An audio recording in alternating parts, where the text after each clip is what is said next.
সত্যি কথাই বলবে পারো। মা ভুবনেশ্বরীর উপর ভরসা রাখো, উনি যেটা ভালো বুঝবেন সেটাই করবেন।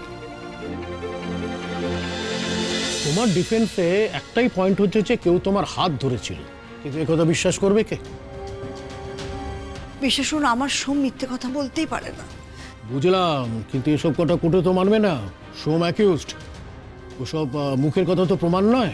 এখানে একটাই উপায় আছে, যদি এই ঘটনাটার পুনর্নির্মাণ করা যায়, আর সেজন্য ইনভেস্টিগেটিং অফিসারের সাহায্য লাগবে।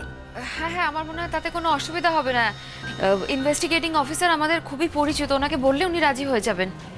বেশ, তাহলে আমরা সেই স্ট্র্যাটেজি নিয়ে মুভ করছি। আগামীকাল আমি কোর্টে গিয়ে পেপারসগুলো রেডি করবো, রাইট? চলি।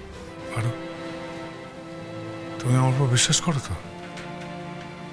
তুমি আমার উপর এটা বিশ্বাস করো তো যে আমি আমি লক্ষ্মীমাকে কোনোভাবে কোনো ক্ষতি করতে পারি না, কোনো আঘাত দিতে পারি না?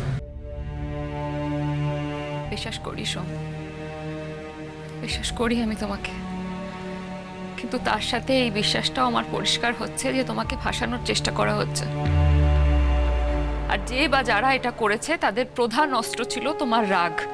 এই কথাটাই তো আমি বুঝতে পারি না। পারো, রাগ হলে যে কি হয়, আমার মাথার ভেতরে কোনো কিছু আর ঠিক থাকে না, চারিদিকটা অন্ধকার হয়ে যায়। আমি কি করি, কেন করি, কোনো কিছু আর মাথায় থাকে না। আমি আমি স্বীকার করছি, যা হয়েছে তা আমার জন্য হয়েছে। সেটা সেটা অজান্তে হোক, অন্যায়ভাবে হোক, বা বা আমার নিজের না চাওয়াতে হোক, দোষ তো আমি করেছি। আর এর জন্য যা শাস্তি দেওয়া হবে আমি মাথা পেতে নেব আমি। শাস্তি তো আমায় পেতে হবে সোম, কালকে কোর্টে। ওখানে আমাকে প্রশ্ন করা হবে। আমি এই ঘটনাটার আই উইটনেস সোম। আমাকে জিজ্ঞেস করা হবে যে আমি কি দেখেছি। কি বলবো আমি, কি বলবো? একদিকে আমার মা হসপিটালে মৃত্যুর সাথে পাঞ্জা লড়ছে, তার জন্য সঠিক বিচার চাইবো, নাকি আমার স্বামী, যাকে আমি জানি নিরপরাধ, যাকে আমি জানি যে কিছু করেনি, তাকে মৃত্যুর দিকে ঠেলে দেব? কোনটা করবো সোম? কোন পথে যাব আমি? হে মা ভুবনেশ্বরী, এ কোন পরীক্ষা তুমি আমার নিচ্ছ মা? এ কোন পরীক্ষা নিচ্ছ তুমি আমার? সত্যি বলবে পারো, সত্যি বলবে। সত্যের থেকে বড় কিছু নেই পারো।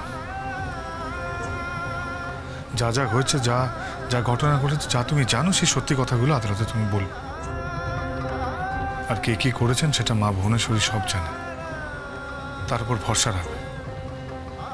মা ভুবনেশ্বরীর আদালতে কারণ কোনো সাক্ষী লাগে না, তার কারণ তিনি সবটা জানেন, সবটা বোঝেন, আর সবটা দেখেছেন।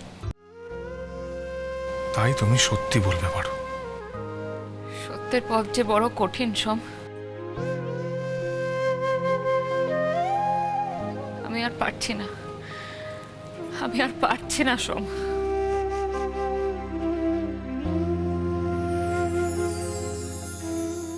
সত্যি কথাই বলবে পারো। মা ভুবনেশ্বরীর উপর ভরসা রাখো, উনি যেটা ভালো বুঝবেন সেটাই করবেন।